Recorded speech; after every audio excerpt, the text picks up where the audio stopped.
Hello friends, हम लोग पिछले वीडियो में देखे थे संयोजन अभिक्रिया क्या होता है, कॉम्बिनेशन रिएक्शन क्या होता है। आज उसी को कंटिन्यू करेंगे उससे आगे।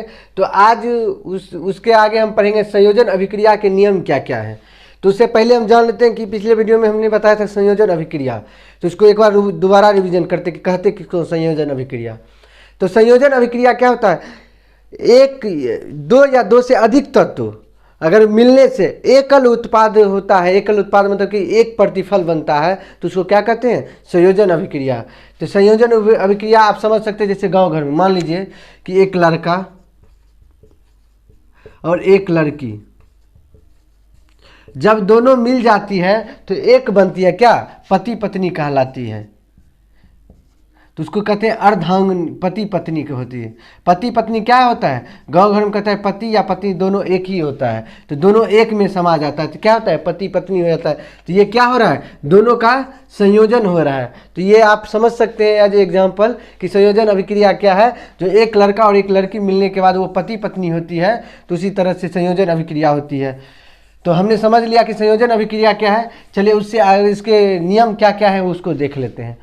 तो नियम में संयोजन अभिक्रिया के नियम, पहला नियम है कि प्रतिफल की ऊर्जा कम जाती है, मतलब इसमें जो ऊर्जा होती है वो कम हो जाती है। दूसरा नियम है कि ऊष्माक्षेपी अभिक्रिया होता है। यह कैसी अभिक्रिया होती है, ऊष्माक्षेपी अभिक्रिया। ऊष्माक्षेपी का कहने का सेंस क्या है, इसमें क्या होता है कि ऊष्मा उत्पन्न होता है। क्या होता है, ऊष्मा उत्पन्न होता है। इसको आगे डिटेल में हम लोग पढ़ेंगे क्या होता है ऊष्माक्षेपी अभिक्रिया। तीसरा पॉइंट है कि जो ऊर्जा उत्सर्जन होता है, इसमें क्या होता है, ऊर्जा उत्सर्जन होता है। चौथा, इसमें डेल एच क्या होता है, ऋणात्मक होता है। डेल एच क्या होता है, ऋणात्मक होता है। अब समझते हैं कि वियोजन अभिक्रिया क्या है, जिसको इंग्लिश या अपघटन अभिक्रिया। वियोजन या अपघटन अभिक्रिया क्या होता है, इसको हिंदी में इंग्लिश में क्या कहते हैं, डिकम्पोजिशन रिएक्शन। क्या कहते हैं, डिकम्पोजिशन रिएक्शन। तो वियोजन अभिक्रिया वे अभिक्रियाएं जिनमें एकल अभिकारक वियोजित या विघटित, विघटित मतलब क्या, टूटना, विघटित होकर दो या अधिक उत्पादों का निर्माण करता है, वियोजन अभिक्रिया कहलाता है। दो या अधिक उत्पादों का निर्माण करता है, क्या कहलाता है, वियोजन अभिक्रिया कहलाता है। वियोजन अभिक्रिया के प्रकार को देख लेते हैं, क्या क्या है प्रकार। जैसे देखिए ऊष्मीय वियोजन। ऊष्मीय वियोजन अब किसको कहते हैं, तो पहला है ऊष्मीय वियोजन। इसमें वियोजन की क्रिया ऊष्मा के द्वारा होता है। किसके द्वारा, ऊष्मा यानी कि ताप के द्वारा, हीट के द्वारा होता है। तो इसका एग्जाम्पल देख लेते हैं। जैसे फेरस सल्फेट ऊष्मा की उपस्थिति में क्या बनाता है, वो फेरस ऑक्साइड, और ये टूट जाता है सल्फर डाइऑक्साइड और सल्फर ट्राइऑक्साइड। ये जो फेरस सल्फेट है ये रहता है ठोस में, और जब ये ऊष्मा की उपस्थिति में ये फेरस ऑक्साइड में टूट जाता है, और ये क्या होता है, ठोस, और ये क्या रहता है, ये दोनों गैस। एक होता है सल्फर डाइऑक्साइड और एक दूसरा होता है सल्फर ट्राइऑक्साइड। और दूसरा एग्जांपल है कि कैल्शियम कार्बोनेट। कैल्शियम कार्बोनेट ऊष्मा की उपस्थिति में टूट के क्या बनाता है, कैल्शियम ऑक्साइड और ये कार्बन डाइऑक्साइड, जो कि गैस होता है। एक ठोस और एक गैस के रूप में उत्पाद बनता है, प्रतिफल बनता है।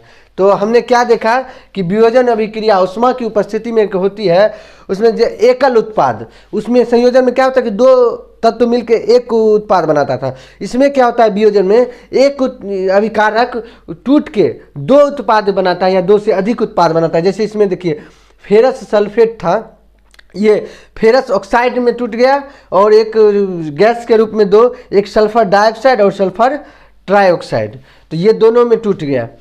तो समझ गए कि क्या होता है ऊष्मीय वियोजन। अब दूसरा है कि विद्युत वियोजन। अब जो वियोजन की अभिक्रिया होती है ये विद्युत की प्रेजेंस में भी होती है, विद्युत की उपस्थिति में भी होती है। तो उसको देख लेते हैं। इसमें ऊष्मा विद्युत के रूप में प्रदान की जाती है। किसके रूप में, विद्युत के रूप में। जैसे में देखिए जल जो है, जल विद्युत की उपस्थिति में टूट जाता है, और H2 हाइड्रोजन और ऑक्सीजन अलग अलग हो जाता है। किसके उपस्थिति में, तो विद्युत की उपस्थिति में। इसका आप स्क्रीनशॉट लीजिए, इससे आगे देखते हैं फिर।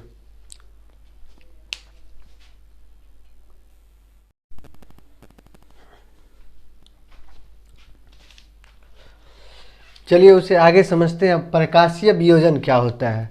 जब वियोजन की क्रिया के लिए ऊष्मा प्रकाश के द्वारा प्रदान की जाती है तो क्या कहलाता है? प्रकाशीय वियोजन कहलाता है। जैसे एग्जांपल में देख लीजिए AgCl जिसको कहते हैं सिल्वर क्लोराइड, जब सूर्य की उपस्थिति में आती है तो ये टूट जाती है किसमें? Ag और क्लोरीन में। मतलब क्या? Ag मतलब क्या? सिल्वर और क्लोरीन में, दोनों में टूट जाती है। दूसरा एग्जांपल हम देखते हैं, क्या है? Silver bromide AgBr। ये सूर्य के प्रकाश में सिल्वर अलग हो जाता है, ब्रोमीन अलग हो जाती है। तो ये जो किसके उपस्थिति में टूट जाती है? सूर्य के प्रकाश में। तो प्रकाश के द्वारा प्रदान की जाती है। तो इस सभी प्रकाशीय वियोजन में क्या होता है? इसमें प्रकाश के द्वारा अलग किया जाता है, वियोजन किया जाता है। तो हमने समझ लिया कि प्रकाशीय वियोजन क्या है। अब उससे आगे समझते हैं कि वियोजन अभिक्रिया के नियम क्या क्या हैं। वियोजन अभिक्रिया के नियम, तो पहला नियम है कि ऊर्जा बढ़ जाती है। क्या होती है? ऊर्जा बढ़ जाती है। दूसरा नियम है कि ऊष्मा शोषी अभिक्रिया होता है। वो संयोजन अभिक्रिया जब हम पढ़ रहे थे तो उस समय वो कौन सी अभिक्रिया थी? वह थी ऊष्मा क्षेपी। और ये क्या है? ऊष्मा शोषी। इसमें क्या होता है? ऊष्मा का शोषण होता है, मतलब कि ऊष्मा लेती है। उसके बाद ये डेल H क्या होता है? इसमें प्लस होता है। उसमें क्या होता था? ऋणात्मक था। उसमें क्या था? ऋणात्मक। ये उसके बाद चौथा पॉइंट क्या है कि ऊर्जा ये लेती है। वियोजन के विक्रिया में क्या होता है? ऊर्जा को लेती है। अब समझते हैं। तो हमने समझ लिया कि वियोजन की क्या है, वियोजन अभिक्रिया क्या है।